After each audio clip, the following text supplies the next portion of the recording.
السلام عليكم ورحمة الله وبركاته.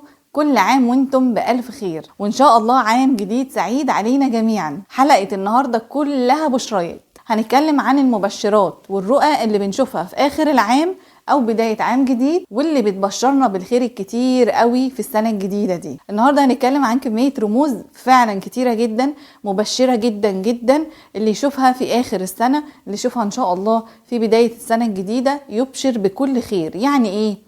احنا عايزين الحاجة اللي بتدل ان السنة اللي جاية بتفرق، ان شاء الله السنة اللي جاية غير السنة دي، ان الفرج جاي، ان سداد الديون جاي، ان الفرج المادي الكبير بإذن الله، ارزاق كتيرة. في بعض الرموز اللي هتكلم عنها اللي بتدل على تحقيق امنيتك مهما كانت بقى. الرمز ده دلالة تحقيق امنيتك، لو زواج، لو انجاب، لو شغل، لو فتح باب رزق جديد. رموز في منتهى الجمال النهاردة يوم البشريات.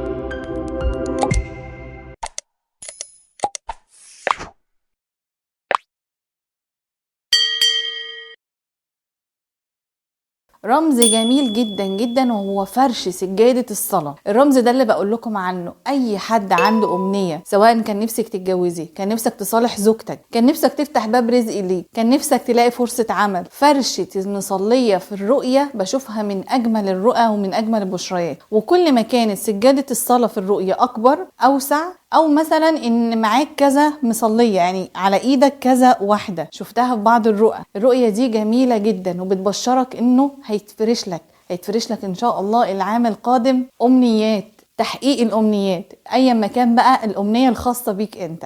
هي رؤية ارزاق قوية جدا. وكمان شراء السجاد في الرؤية، لما الاقي نفسي في الرؤية اشتريت سجادة جديدة، او عارف ان السجاد اللي ملفوف ده كله بتاعي، يا الرؤية دي تحفة تحفة. لان السجاد دايما بيجي فيه الارزاق المادية. اما يبقى واحدة عندها بنوتة ونفسها تتجوز وتفرح بيها وتحلم ان هي جابت سجاد جديد، رؤية في منتهى الروعة. فرش السجاد في الرؤية، شراء السجاد الجديد، حتى لو في الرؤية السجاد ده ما يخصكش ومش بتاعك، ولكنك ماشي على سجاد وحاسس بالراحة كده وانت بتدوس بقدمك فيه. الرؤية دي جميلة جدا. ان شاء الله ابشر بارزاق وهتمشي فيها كتيرة. لو كان نفسك حتى انك تسافر الحج او العمرة وتلاقي نفسك ماشي على سجاد في مسجد، والسجاد ده اخضر ومفروش لمد البصر زي ما بيجيلي بعض الرؤى، ان شاء الله ابشر الحاجة اللي نفسك فيها بتتفرش، بتتحقق، وان شاء الله ربنا يحقق لك امنيتك. رؤية كمان جميلة جدا جدا وبستبشر أول لما حد يشوفها،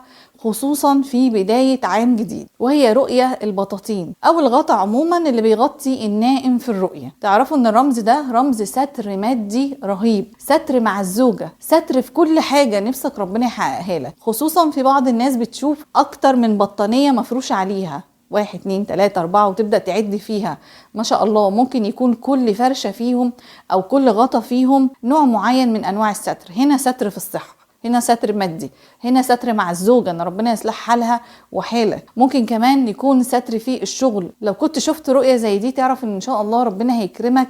وفكرتني برؤية واحدة شافت الرسول صلى الله عليه وسلم وكانت نايمة على سرير، وشافت ان في بعض الاشخاص بيغطوها، هي شايفة ان هي نايمة وفي حد بيحط عليها بطانية، وشايفة النبي صلى الله عليه وسلم واقف وعمال يعمل لهم كده كأن ايه زيد مثلا، بس هو لم يتحدث في الرؤية.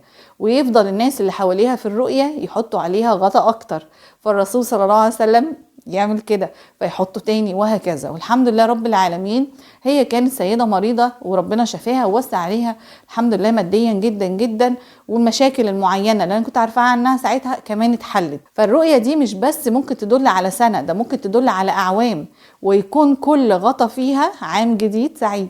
الرؤية بقى لما تشوف نفسك كنت تعبان في الرؤية، عمال تطلع في جبل، والرؤية دي هتلاقي نفسك شفتها كذا مرة، بطلع سلالم كتيرة قوي، عمال اطلع وتسلق في اماكن، عمال امشي في اماكن وعرة او وبعدين تيجي بقى الرؤية الاخيرة دي المبشرة اللي بتكلم عنها النهاردة، انك تشوف نفسك وصلت عند مثلا اخر دور في عمارة او على قمة برج، وخلاص هقعد وهرتاح. عارفين لما تبقى جاي من مشوار وهقعد وهرتاح، دي بتبقى جميلة جدا في الرؤية. معناها ان انت تعبت والفترة اللي جاية ان شاء الله هتبدأ تحصد ثمار التعب ده، هتبدأ توصل لترقية كان نفسك فيها، توصل لمنصب كنت بتتمنى جدا ان انت تكون فيه. كمان الناس اللي عندها مشاكل صحية كتير وتشوف حاجة زي كده معناها تعبت كتير قوي في الشفاء وفي العلاج وفي الدكاترة، وتيجي المرحلة يا اخيرا بقى هرتاح ان شاء الله بشرى بالشفاء. فاللي يشوف نفسه بيتعب قوي في الرؤية، بيمشي بيتسلق بيطلع بيعمل، وفي الاخر وصل للقمة وهيقعد ويرتاح، ابشر بقى باللي جاي وبالراحه ان شاء الله اللي جايه له. طبعا من اجمل الرؤى والرؤى المشهوره جدا جدا هي رؤيا الاحذيه، بس مش كل الاحذيه طبعا، في احذيه تدل على مراحل كتيره في حياتك، بس الاحذيه اللي بتدل على ان شاء الله باذن الله عام جديد وبيكون سعيد ومميز بالنسبه لك، وهو ده محتوى الفيديو، انه يكون عام مميز ان شاء الله فيه سعاده.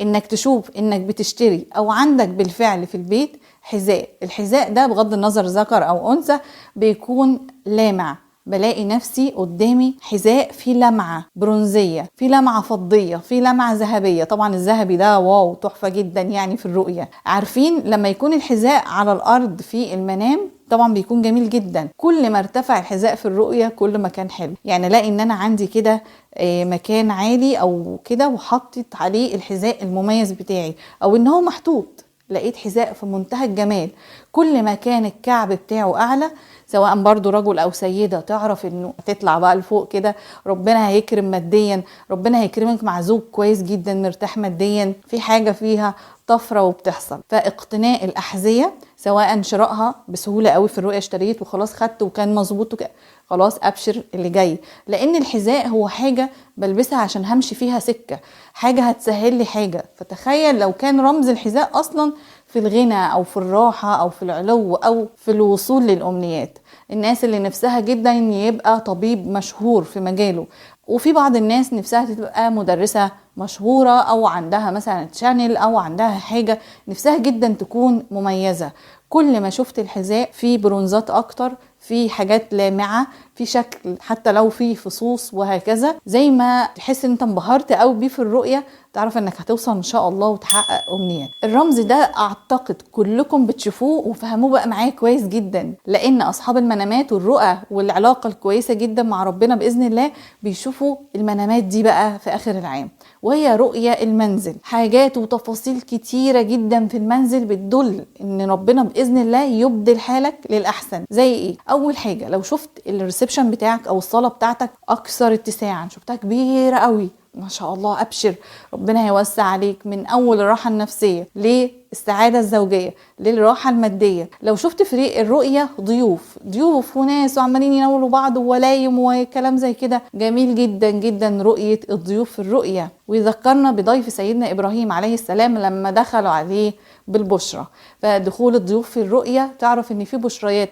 البيت ده ان شاء الله يبقى فيه فرحة السنة دي بإذن الله. كمان الناس اللي عندها مثلا حمام واحد او دورة مياه واحدة، وتلاقي في الرؤية ان عندها كذا دورة مياه، ان شاء الله بإذن الله يدل على تعدد انواع الراحة، ممكن تعدد انواع الرزق اللي في السنة الجديدة. يعني انت عندك مصدر دخل واحد تلاقي بقى كذا مصدر دخل. كذلك برضو لو لقيت بوتاجاز واثنين وثلاثة في الرؤية، ده انت تبشر جدا جدا، وبرضو بيدل على ارزاق مادية وربنا يوسع عليك. وطالما شفتها في اخر السنة تعرف ان شاء الله باذن الله سنة ورا سنة باذن الله ربنا يوسع عليك اكتر واكتر. الناس اللي تقول انا لقيت ان انا البيت بيدهن او في طلاق، في ناس او هو اتدهن خلاص والطلاق اتجدد، او ان احنا بندهنه وبنجدد الطلاق بتاعه، تغيير بقى، في حاجة جديدة حاصلة ان شاء الله، فتح في الارزاق، ارزاق ماديه، ارزاق سعاده زوجيه، ارزاق في ان لو عندك بنت ترتاح ان شاء الله وتطمن عليها وتجوزها، فرحه وسعاده وتجديد في العلاقات. اذا كان في خصام بين اهل البيت تلاقي ان شاء الله ربنا اصلح الحال والدنيا بقت احسن.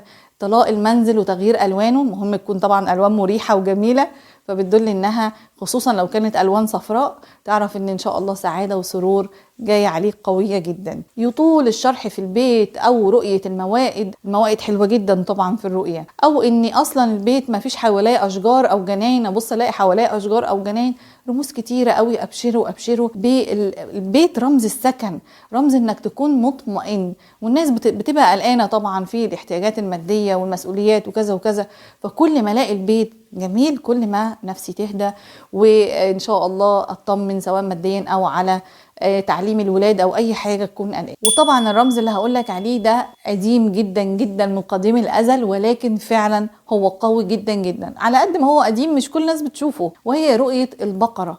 كام واحد شافها السنين اللي فاتت؟ فعلا البقرة لما تشاف في الرؤية خصوصا الصفراء يقولك هي كانت ذهبي شوية، هي كانت صفرة شوية، تحفة في الرؤية. ان شاء الله فعلا سنة مليئة بالخيرات. طبعا مهم انها تكون ممتلئة كده، والاجمل والاجمل لو كانت بتحلب في الرؤية، تعرف يعني خير كتير ويعم على ناس كتير قوي ماديا. من اجمل الرموز انك تشوف بقرة وذبحتها، تعرف ان حاجة دي خلاص انت هتمسكها في ايدك وان شاء الله ربنا هيرزقك ويوسع عليك. احيانا ذبح البقرة يدل على زواج بنت، فرحة داخل البيت. ذبح البقرة يقال انه دايما دايما محمود، المهم ان هو خارج البيت، ما يتذبحش داخل البيت. شفت بقى ان انت بتذبحها في اي مكان تاني، خصوصا لو سمعت العيد، سمعت تكبيرات العيد، الكلام ده كله، تعرف ان شاء الله فرحة. السنة دي هتبقى سنة فرحة، استعداد بقى لجواز عروسة في البيت، او احيانا تيجي رؤية زي كده انك بتشتري بيت جديد، ان ربنا بيكرمك مثلا بقالك كذا سنة عمال تشطف في حاجة، فيلا، شقة، بتحاول ان انت تخلص عربية، حاجة زي كده، تلاقي فرجت بقى وبقت ملكك بالفعل. فالذبح هنا امتلاك الشيء ده. ولو قعدت اتكلم في الرموز المبشرة كتير جدا جدا، من اهمها رؤى المناظر الجميلة. اني اجي هختم بقى الفيديو بالرمز التحفة ده، اني اجي في المنام والاقي نفسي بفتح الشباك واحس ان قدامي منظر تحفة. ساعات انا مش ساكن على البحر والاقي قدامي بحر، والاقي السماء شكلها جميل، واحس ان الله اليوم الحلو ده. تعرف ان اليوم الحلو ده ممكن يكون بيدل على عام حلو تستقر فيه وترتاح فيه نفسيا. الرؤى المبشرة رؤى كتيرة جدا جدا، مش هيكفي الفيديو ان انا احكيها لكم، ولكن ان شاء الله تكونوا شفتوا من الرؤى اللي انا قلت عليها، وان شاء الله يكون عام سعيد علينا كلنا، وان شاء الله تشوفوا فيه كل الخير ويبعد عنكم ربنا كل الشر. اتمنى الفيديو يكون عجبكم، شكرا لكم على متابعتي، والسلام عليكم ورحمة الله وبركاته.